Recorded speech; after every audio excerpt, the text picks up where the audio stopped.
कहानी का शीर्षक है 12th बोर्ड के बाद। 11 मार्च 2024 को मेरा लास्ट बोर्ड था, पर सुबह से ही मैं बिल्कुल परेशान थी। मुझे हल्का हल्का फीवर आ रहा था।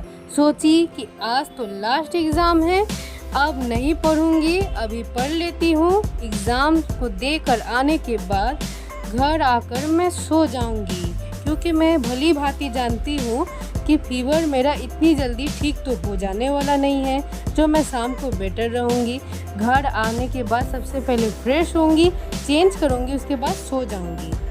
ठीक वैसे ही मैं आती हूँ, चेंज करती हूँ, ज़बरदस्ती मम्मी मुझे खाना खिला देती है, फिर मैं सीधे जाकर सो जाती हूँ। कमज़ोरी के कारण बेड पे चक्कर खा के गिरने ही वाली होती हूँ कि पापा मुझे संभाल लेते हैं और मम्मी मुझे आराम से पकड़कर सुला देती है। दूसरे दिन मैं बहुत लेट उठती हूँ, क्योंकि मेरा फीवर बहुत ज़्यादा था और मैं इसको सहन नहीं कर पा रही थी। जैसे ही मैं सोकर उठती हूँ, आसपास झांकती हूँ तो मुझे कुछ दिखाई ही नहीं दे रहा है। ये देखते ही मैं बहुत ज़्यादा डर जाती हूँ, रोने लगी कि मुझे फीवर तो आया, बहुत तेज़ आया, आरपी है, आरपी की वजह से मुझे खुद ही कम दिखता है। ऊपर से ये क्या हो गया, ये तो बहुत बड़ा चीज़ हो गया। रोई, डरी, डर के मारे मेरे को कुछ भी नहीं भा रहा था, कुछ अच्छा नहीं लग रहा था। I am uncomfortable. मुझे उस दिन टोटली ब्लाइंडनेस जैसा फील हो रहा था।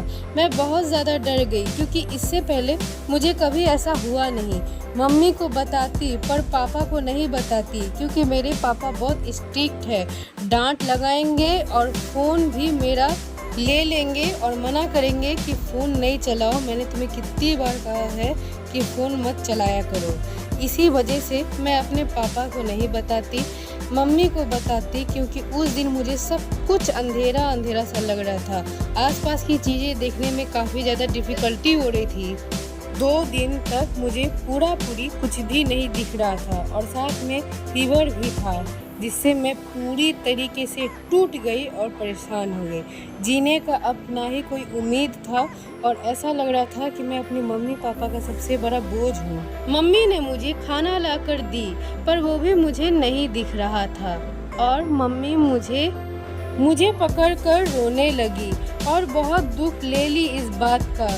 धीरे धीरे आँख नॉर्मल सही हो गया और मुझे जितना रेटिनाइटिस पिगमेंटोसा में दिखता है उतना ही दिखने लगा। मेरे लिए तो वही नॉर्मल आँख है, पर मुझे फीवर में कोई रिलीफ नहीं था, जिस वजह से मम्मी को चिंता था कि इसका फीवर आता है तो आसानी से क्यों नहीं जाता है। इस बार का फीवर दिल दहला देता है, बहुत बुरा एक्सपीरियंस करवा देता है।